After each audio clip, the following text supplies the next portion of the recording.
الحمد لله والصلاة والسلام على رسول الله وبعد.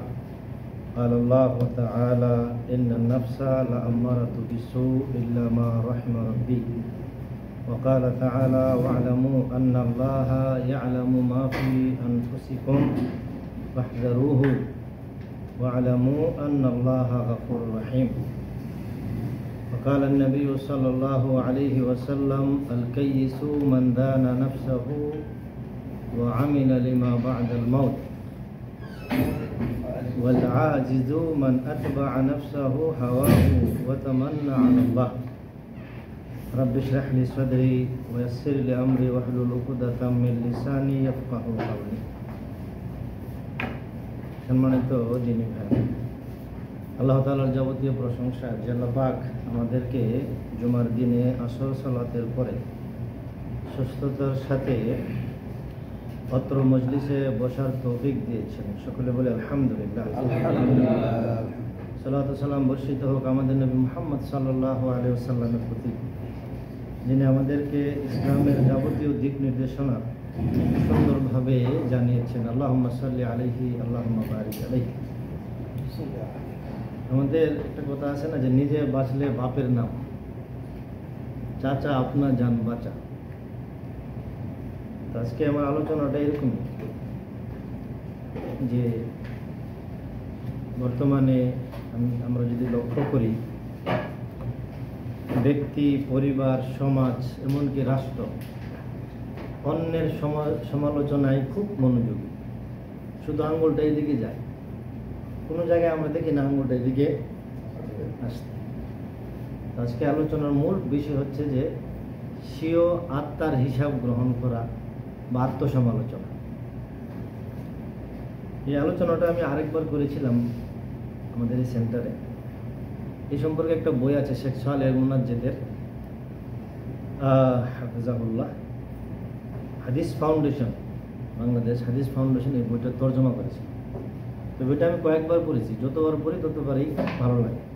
তো আপনাদেরকেও বলবো এই বইটা ডাউনলোড করে পড়ার জন্য। আত্মসমালোচনা। মানুষ আশরাফুল মাখলুকাত, এবং আল্লাহ সুবহানাহু ওয়া তাআলা মানুষের মধ্যে এমন একটা স্বাধীন চিন্তা শক্তি দিয়েছে যার মাধ্যমে সে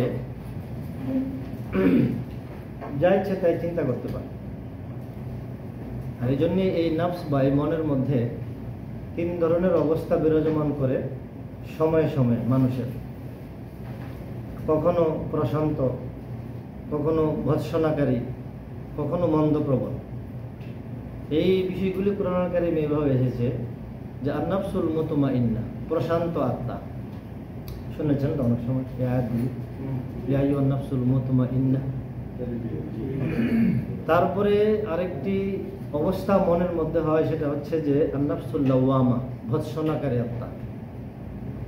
আরেকটা অবস্থান হয় আন-নাফসুল আম্মারা বিসু, মন্দপ্রবণ আত্মা। এই আত্মাগুলির এক একটার কিছু ব্যাখ্যা আছে। প্রশান্ত আত্মা কখন, আপনার আত্মা কখন প্রশান্ত সেটা কিভাবে বুঝবেন? যখন আল্লাহ তাআলার জন্য ইবাদত বন্দেগী করে আপনি নিজে আরাম বোধ করেন, আল্লাহ সুবহানাহু ওয়া তাআলার স্মরণে, জিকিরে আপনি প্রশান্তি অনুভব করেন, বা আল্লাহ সুবহানাহু ওয়া তাআলার নৈকট্য প্রাপ্তি যত আমল আছে, যত কাজ আছে, এগুলি করে আপনি স্বস্তি পান, মনের মধ্যে কোনো ধরনের বিতৃষ্ণা তৈরি হয় না, তখন বুঝতে পারবেন আপনার আত্মাটা কিসের আত্মা? প্রশান্ত আত্মা।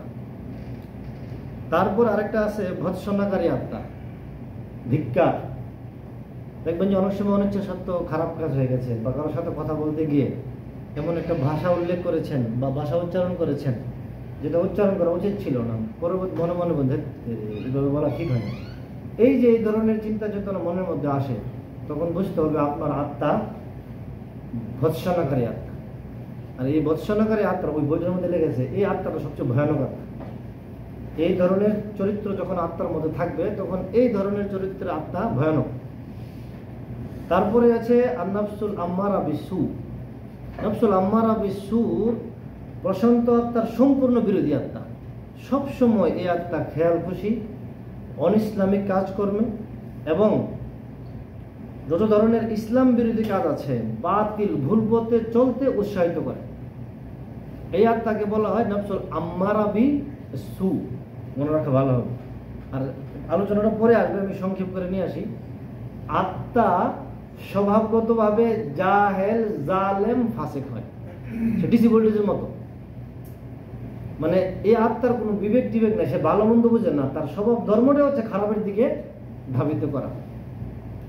এজন্য দেখবেন যাদের মন্দ কাজকর্ম বেশি, তাদেরকে যদি নামাজের কথা বলেন বা ভালো কাজের কথা বলেন, মন বেদিসটা ভাব, তাদের কথা শুনতে চাইবে না।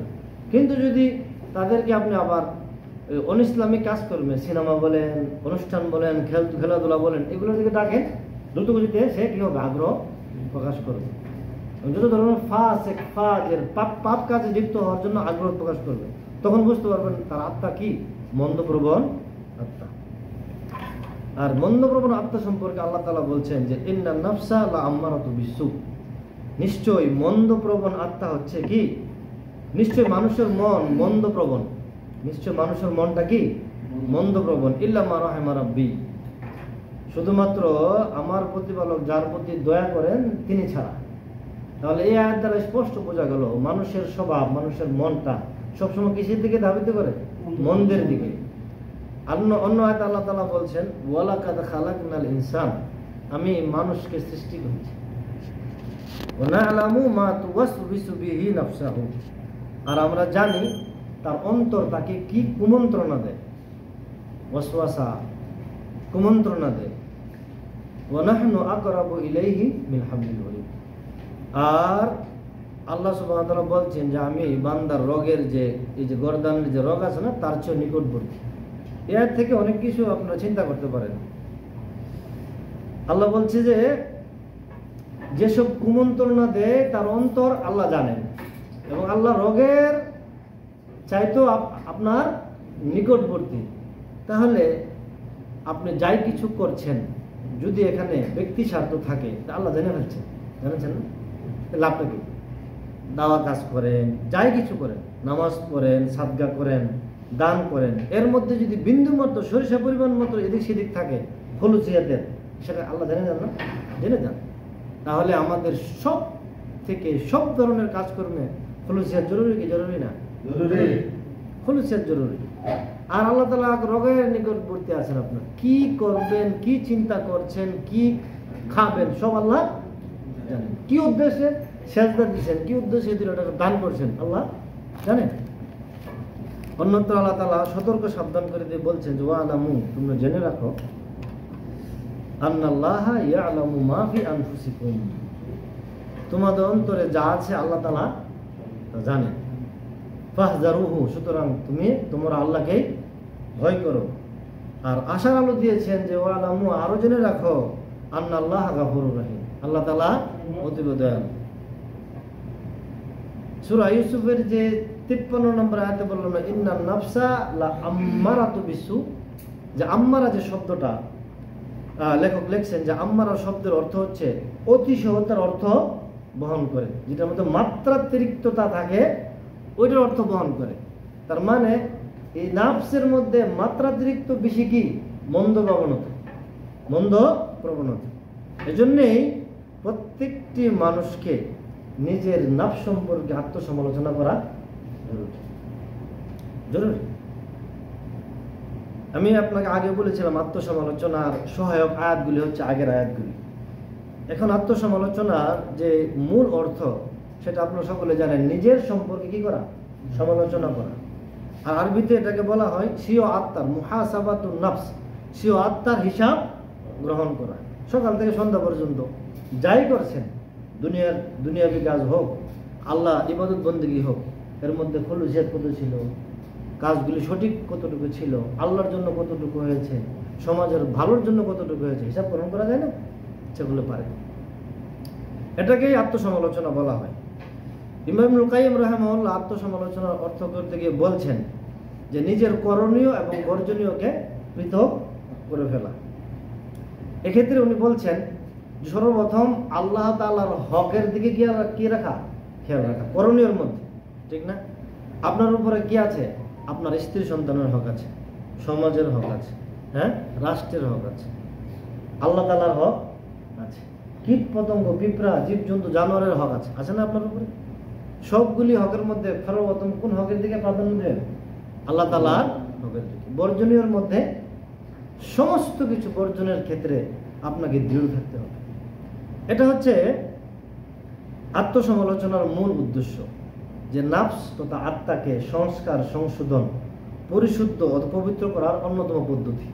আপনি যদি আত্মাকে সংস্কার করতে চান, সংশোধন করতে চান, নিজ আঙ্গুল এদিকে না দিয়ে এদিকে দিতে হবে, এদিকে দিতে হবে।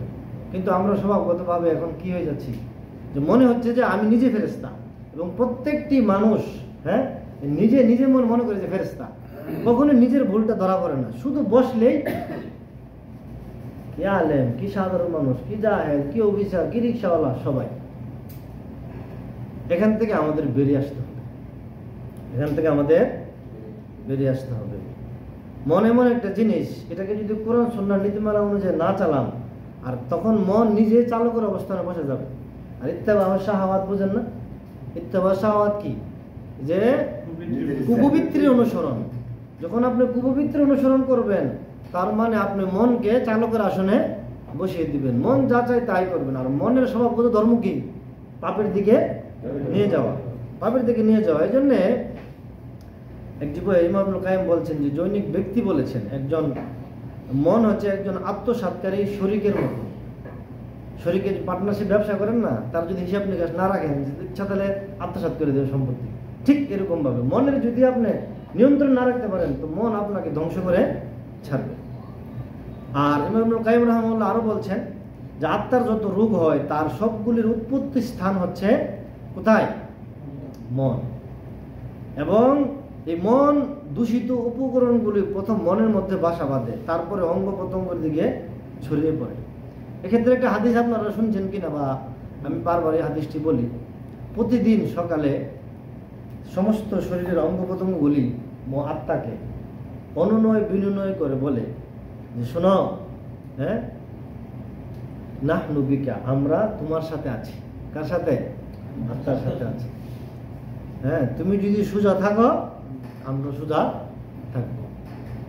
ওই ওয়াজাজ না, ওই ওয়াজাজটা ওয়াজাজ না। আর তুমি যদি বাঁকা হয়ে যাও, তাহলে আমিও বাঁকা হয়ে যাও। এতে কি বুঝলেন? মানে যত ধরনের উল্টা পাল্টা চিন্তা ভাবনা প্রথম উদয় হয় কোথায় দিকে? অন্তর দিকে। তখন এটা হাত বাস্তবায়ন করে, মুখ বাস্তবায়ন করে, চোখ বাস্তবায়ন করে, পা বাস্তবায়ন করে। তাহলে মূলে হাত দিতে হবে, ঠিক না? সংস্কার কোথায় করে দিব? মূলে করে দিব। সংস্কার অন্তরে করতে হবে। যে দেশের লোক 5 টাকার জন্য, হ্যাঁ, নিজের ব্যক্তিত্ব বেচা দেয়, এই দেশের লোক সিঙ্গাপুর আশা করা, চিন্তা করা যায় না। আর আমরা যারা নিজের নাফস সম্পর্কে সচেতন না, আমাদের দ্বারা ইসলামী হুকুমত কায়েম করা, চিন্তা করা সুদূর দুসারি পরিকল্পনা, এগুলি কোনো কথার কথা মাত্র। এই জন্য নবী সাল্লাল্লাহু আলাইহি ওয়াসাল্লাম সবসময় এই দোয়া করতেন, যে ওয়া নাউযু বিল্লাহি মিন শুরুরি আনফুসিনা ওয়া মিন সাইয়্যাতি আমালিনা। খুতবা হাজাতে পড়তেন না? এর অর্থ আমরা সকলে জানি। নবী সাল্লাল্লাহু আলাইহি ওয়াসাল্লাম বলতেন যে আমরা আমাদের মনের অপকারিতা এবং আমাদের আমলের জঘন্যতা থেকে আল্লাহর নিকট আশ্রয় প্রার্থনা করছি। মনের অপকারিতা আছে, আমলের জঘন্যতাও আছে। কার কাছে আশ্রয় চাইছেন? আমরা তো কালেমা পড়ে জান্নাত কিনা লাইছি, জান্নাত তো মামুর বাড়ি, আমরা মনে করছি যা ছাড়ছি। মূলত যে নিজের মনকে পরাজিত করবে সে সফল হবে, আর যে মনের ইচ্ছা মতো চলবে সে পরাজিত, সে পরাজিত। এই বিষয়টা সকলে চিন্তা করে দেখছেন কিনা? যারা দুনিয়াতে বস্তুবাদী, শুধু টাকার ধান্দায় করে, আর দুনিয়াটারে খেলতামাশার বস্তু মনে করে, তো তারা এক সময় বিনোদন করতে করতে করতে করতে গিয়ে বিনোদনের আর কোন রাস্তা খুঁজে পায় না। তখন একটা সময় কি রাস্তা কি জানেন? সুসাইড, আত্মহত্যা করে বসে, আত্মহত্যা করে বসে। আল্লাহ তাআলা বলছেন, ফা আম্মা মান তাগা,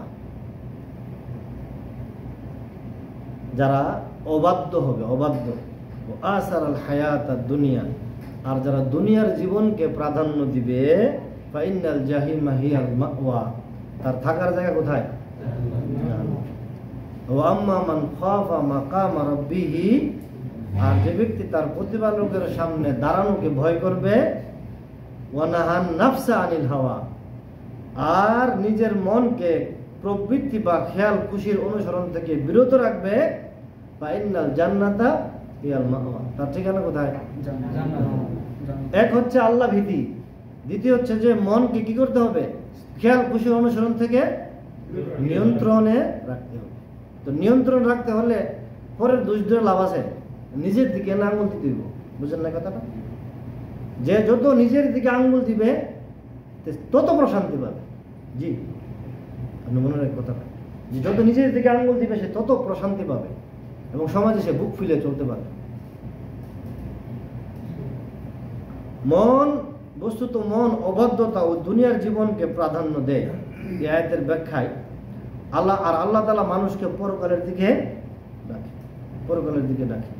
আমাদের এই কথাগুলি আমি বারবার বলে থাকি, বাস্তবতা আসলে কঠিন, বাস্তবতা আসলে কঠিন। আমরা এখানে সময় দিতে আসি, আমাদের সময় দিতে গিয়ে অনেক আমাদের মনের সাথে যুদ্ধ করতে হয়, ঠিক না? দুনিয়াবী কাজ সামনে চলে আসলে ওই মনের যুদ্ধই কি হয়? মন বিজয় লাভ করে, আমাদের দিন বিজয় লাভ করে না। এখানে আমাদের বাস্তবতা কি বাস্তবতা না? অবশ্যই বাস্তবতা। জি, হাসান বসরি রাহিমাহুল্লাহ বলছেন, নিশ্চয় যতক্ষণ কোনো বান্দার মুহাসাবা করার সদিচ্ছা থাকবে এবং নিজের ভিতরে একটা উপদেশ, সৎ উপদেশদাতা থাকবে, ততক্ষণ সে সৎ পথে থাকবে। সাদ্দাদ বিন আউস রাদিয়াল্লাহু আনহু থেকে বর্ণিত, তিনি বলছেন, রাসূল সাল্লাল্লাহু আলাইহি সাল্লাম বলেছেন, আল কাইয়িসু মান দানা নাফসাহু, বুদ্ধিমান সেই ব্যক্তি যে নিজের মনের উপর নিয়ন্ত্রণ বজায় রাখে, সে বুদ্ধিমান। মন যাচাই তা করে না, আল্লাহ যাচাই তা করেন।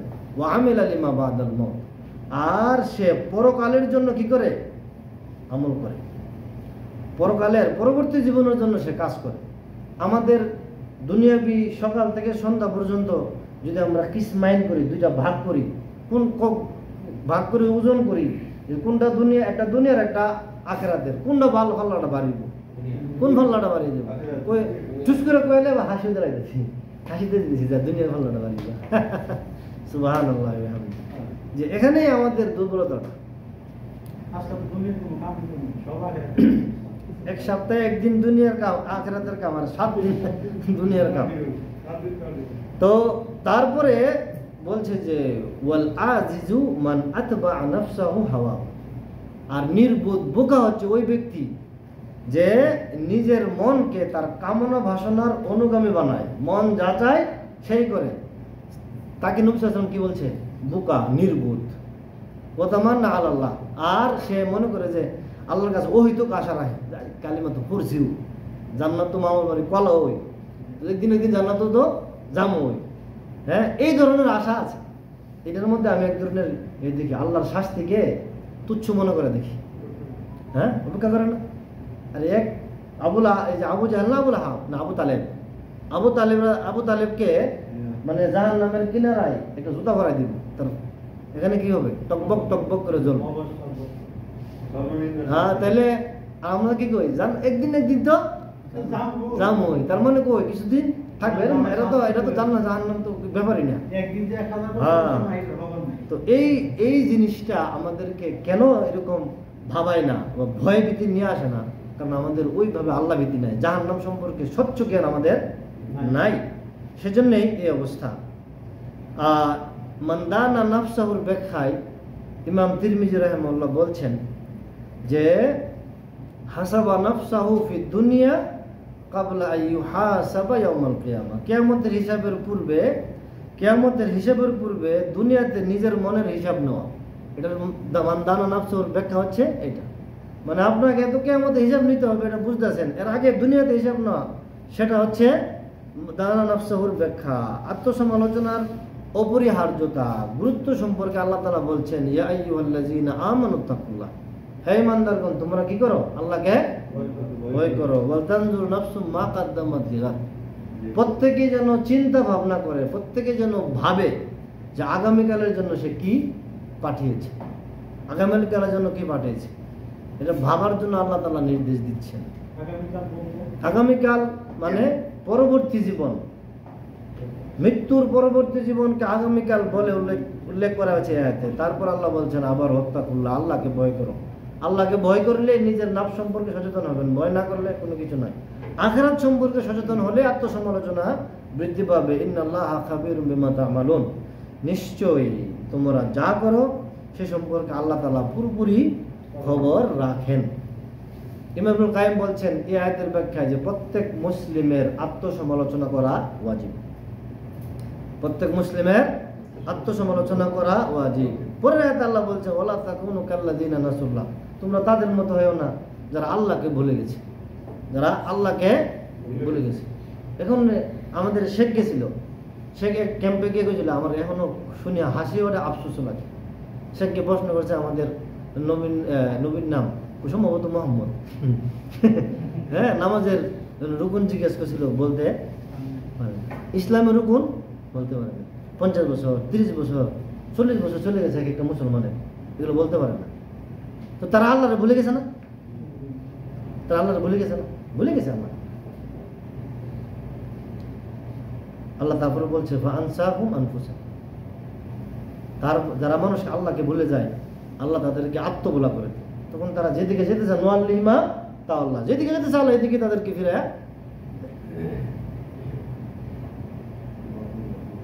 আর যারা আত্মসমালোচনা করে তাদের মধ্যে আল্লাহ তাআলা একটা নূর দেন, শক্তি দেন, তাদেরকে প্রশংসা আল্লাহ করেছেন।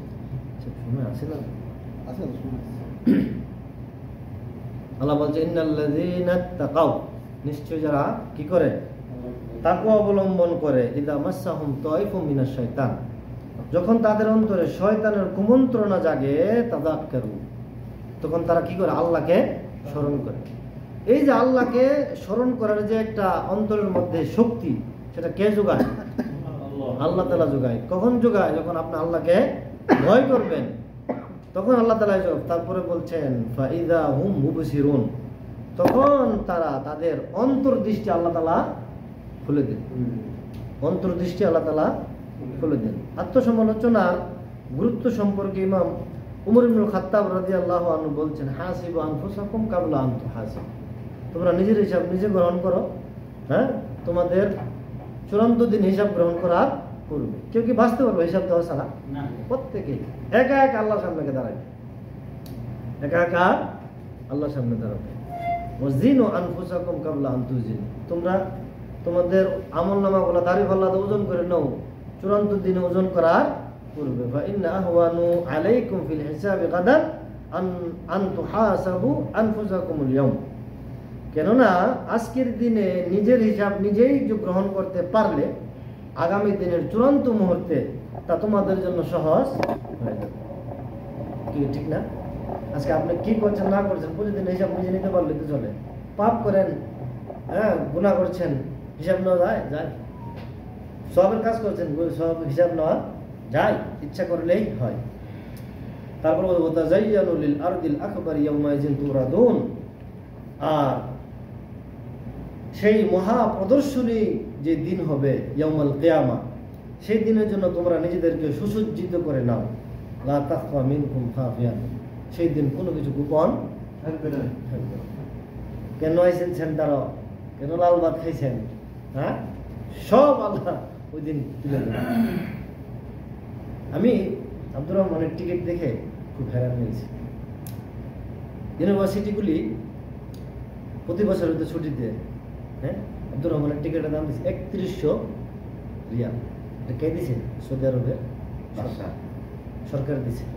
মাসে মাসে 800 রিয়াল দেয় তাদেরকে, ফ্রি পড়াশোনা করা। শুধু আব্দুর রহমান নাকি হাজার হাজার স্টুডেন্টকে তারা দেয়। তো তারা কিসের জন্য নিয়ে আসে আল্লাহ জানে। তারা আসবে, দিন শিখবে, দিনটাকে প্রচার করবে। এখন আমি আইসা যদি, হ্যাঁ, আমি যদি রিয়াল ডলারের পিছনে ঘুরি, আমানতের খেয়ানত নয়, আল্লাহর কাছে জবাব দিতে হবে না?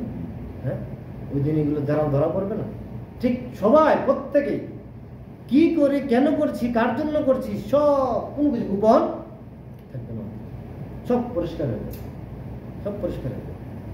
আল্লাহ তাআলা আমাদেরকে এই বিষয় থেকে সঠিক সিদ্ধান্ত নেওয়ার তৌফিক দান করুন। ইমাম শাফি বলছেন আকালুন নাস, বুদ্ধিমান সেই ব্যক্তি, জ্ঞানী সেই ব্যক্তি, মান তারাকা দুনিয়া কাবলা আন তুতরাকা, দুনিয়া পরিত্যাগ করার পূর্বে দুনিয়াকে সে পরিত্যাগ করে ফেলে।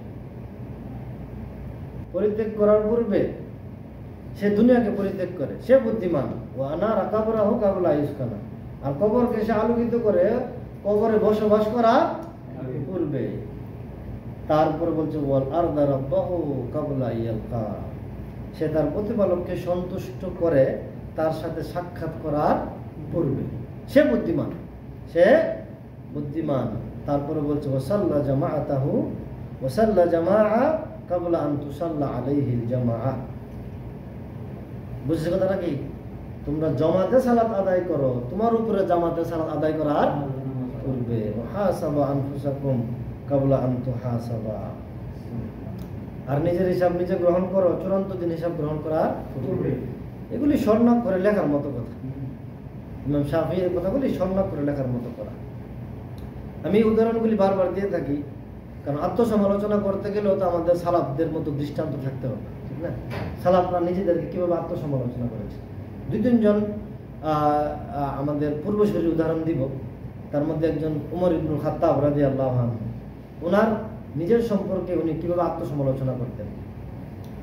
একবার একজন সাহাবী আনাস রাদিয়াল্লাহু আনহু থেকে বর্ণিত, তিনি বলছেন যে আমি একদিন উমর রাদিয়াল্লাহু তাআলা আনহুর সাথে চলছিলাম, একটা বাগানে ঢুকলাম, মাঝখানে দেয়াল আসলো, দেয়ালের এক পাশে উমর রাদিয়াল্লাহু তাআলা আনহু, এক পাশে আনাস রাদিয়াল্লাহু তাআলা আনহু। তো আনাস রাদিয়াল্লাহু তাআলা আনহু শুনতেছে উমর রাদিয়াল্লাহু তাআলা আনহু নিজে নিজে কথা বলতেছে যে ইয়া উমর ইবনুল খাত্তাব আমিরুল মুমিনিন বাখিন বাখিন, যে হে উমর ইবনুল খাত্তাব আমিরুল মুমিনিন, শাবাশ শাবাশ, অবশ্যই তোমাকে আল্লাহর ভয়ে ভীত থাকতে হবে। কে বলতেছে? উমর রাদিয়াল্লাহু আনহু নিজে বলতেছে। আর যদি এই অবস্থা তোমার না হয় তাহলে আল্লাহ তাআলা অবশ্যই তোমাকে কি করবেন? শাস্তি দিবেন। হুযায়ফা ইবনে ইয়ামান রাদিয়াল্লাহু আনহু ছিলেন না? ওনার কাছে কিছু গোপন তথ্য থাকে, হ্যাঁ? মদিনার কারা মুনাফিক ছিল, লিস্টটা ছিল ওনার কাছে। তখন ওমর রাদিয়াল্লাহু তাআলা আনহু বিষয়টা জানতে পেরে উনি দ্রুত ওনার কাছে গিয়ে বলছে যে আমি জানি তোমার কাছে মদিনার মুনাফিকের লিস্ট আছে, আমার নাম এই লিস্টের মধ্যে আছে কিনা তুমি বলো। কার কথা? উমর। ওনার জীবিত থাকা অবস্থায় ওনার ঠিকানা কোথায়? যেদিকে হাঁটে এদিকে শয়তান। তো উনার জীবন সম্পর্কে, উনি নিজের সম্পর্কে এইভাবে আত্মসমালোচনা করেন, আর আমরা আমাদের আত্মসমালোচনা আছে? কোন আত্মসমালোচনা। তারপরে উসমান রাদিয়াল্লাহু তাআলা আনহুর একটা ঘটনা আছে হাদিসে, ইবনে মাজাহ। উনি কবরের সামনে গেলে কাঁদতেন, কবরের সামনে গেলে কাঁদতে দাড়ি ভিজে যেত। তো সাহাবায়ে কেরাম জিজ্ঞেস করতেন যে আপনি জান্নাত জাহান্নামের বর্ণনা শুনলে কাঁদেন না, কিন্তু কবরের সামনে আসলে আপনি কাঁদেন, ঘটনা কি? তখন বলছে শোনো, নবী সাল্লাল্লাহু আলাইহি সাল্লামকে আমি বলতে শুনেছি, তিনি বলছেন যে কবর হলো পরকালের প্রথম মঞ্জিল। কবর হলো পরকালের প্রথম মঞ্জিল। এখানে যদি কেউ মুক্তি পায় তাহলে তার পরের মঞ্জিলগুলি কি হবে? তার জন্য সহজ হয়ে যাবে। আর এখানে যদি কেউ মুক্তি না পায় তাহলে তার পরের মঞ্জিলগুলো আরো কি হবে? কঠিন হয়ে যাবে। শোনো, রাসূল সাল্লাল্লাহু আলাইহি ওয়াসাল্লাম বলেছেন আমি কবরের চাইতে ভয়ঙ্কর কোনো দৃশ্য আর দেখি। এই জন্য উনি কান্না করেন। আমরা তখন কবরের সামনে আসা যাওয়া করি, সালামটা পর্যন্ত দিই। কবরের দেওয়া সালাম দেওয়া আদব আছে না? এই সুন্নত আমল আমাদের নাই। কান্না তো দূরের কথা, কান্না দূরের কথা। এই সমস্যা হচ্ছে যে আমরা আমাদের দিকে আঙ্গুল না দিয়ে অন্য দিকে আঙ্গুল দিয়েছি। হানজালা রাদিয়াল্লাহু আনহার এক ঘটনা, কাঁদতে আবু বকর রাদিয়াল্লাহু আনহু দিকে যাইতেছে। আবু বকর রাদিয়াল্লাহু আনহু দেখে বলতেছে যে হানজালা কাঁদছো কেন? ঘটনা কি? বলছে হানজালা মুনাফিক হয়ে গেছে। কি হয়েছে? হানজালা মুনাফিক হয়ে গেছে। আরে হানজালা তুমি কি বলছো? কেন এই কথা বলতেছো? তখন বলতেছে হানজালা শুনেন, আমরা যখন নবী সাল্লাল্লাহু আলাইহি ওয়াসাল্লামের সাথে থাকি, ওনার সামনে বসে যখন আমরা জান্নাত জাহান্নামের বর্ণনা শুনি, তো আমাদের মনের অবস্থা এমন হয় যেন আমরা জান্নাত দেখতে পাইতেছি, যেন আমরা জাহান্নাম দেখতে পাইতেছি। কিন্তু যখনই আমি আমার পরিবারের কাছে ফিরে আসি, দুনিয়াবী কাজকর্মের সাথে জড়িয়ে পড়ি, তখন আমার মনের অবস্থা ওইরকম থাকে না। তখন আমি নিজেকে মনে করি কি আমি মুনাফিক। তখন আবু বকর রাদিয়াল্লাহু তাআলা বলছে সুবহানাল্লাহ, আর এই অবস্থা তো আমারও হয়। চলো নবী সাল্লাল্লাহু আলাইহি ওয়াসাল্লামের কাছে। আমরা বলে কি করতাম? অ্যান্টিবায়োটিক দিয়ে দিতাম, আর জরুরি টেনশন করুন, তো হয় টেনশন করুন। কিন্তু উনি কি করছেন? চলো আমারও তো অবস্থা হয়। নবী সাল্লাল্লাহু আলাইহি ওয়াসাল্লামের কাছে গিয়ে বলছেন যে আল্লাহ রাসূল এই ঘটনা। তো নবী সাল্লাল্লাহু আলাইহি ওয়াসাল্লাম বলছেন যে শোনো, আল্লাহর কসম করে বলছি, আমার কাছে থাকা অবস্থায় তোমাদের ঈমান যে অবস্থায় থাকে, এই অবস্থা যদি তোমরা সব সময় ধরে রাখতে পারতা, তাহলে ফেরেশতারা হাটে ঘাটে তোমাদের সাথে কি করতো? মুসাফা করতো। ওয়ালাকিন ইয়া হানজালা সাআতান সাআতান, শোনো হানজালা, সময় সময় ঈমানের কি হয়? ওটা আমার হেরফের হয়। এই হাদিস থেকে আকীদার বিষয় আছে, ঈমান